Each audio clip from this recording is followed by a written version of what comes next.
Atop the purple high country of North Carolina and Tennessee lies the Great Smoky Mountains National Park. Over 500,000 acres of wilderness in the heart of Appalachian country. Streams and waterfalls, thick forests, thousands of species of plants and wildlife, all against a backdrop of 16 mountain peaks. The Great Smoky Mountains serve as one of America's great links to a distant past, of lands untouched, nature undisturbed.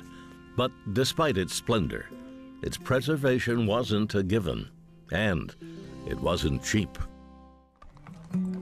At the turn of the 20th century, as industry was expanding, a new awareness arose, focused on saving the purest pieces of the country.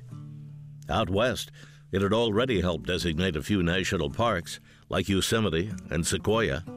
But these were lands the government already owned, making conservation a little easier. In the eastern United States, and in places like the Great Smoky Mountains, much of the land belonged to farmers and logging companies, and they weren't just going to up and leave for the sake of scenery.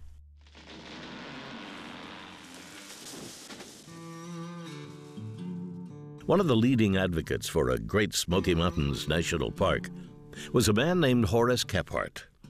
He moved to the region in 1904 after a heavy drinking problem led to the loss of his job and his family. Down on his luck, Kephart took solace in the nature that surrounded him. It was, as he called it, his Eden. But it wasn't long before he found his Eden being threatened by the logging industry. Thousands of acres were being stripped bare, and Kephart was determined to stop it. He and a few others began lobbying Congress to help protect still unspoiled sections of the Great Smokies. Along the way, Kephart met George Massa, a Japanese national who moved to western North Carolina in 1915 and grew a similar affinity for the Smoky Mountains. Massa was a photographer and soon put his skills to work, using his pictures of the region to help promote its preservation. And after several years, the crusade to save the Smokies gained traction. In 1926, Congress authorized the creation of a national park in the Great Smoky Mountains. But there was one major condition. The government wasn't going to buy the land. It was all on the states and private donations to come up with the necessary funds. The goal was $10 million, a considerable sum in those days, and raising it would prove to be a daunting task. But with aggressive fundraising campaigns and a $5 million pledge from John D. Rockefeller Jr., the park's finances started coming together by the late 1920s.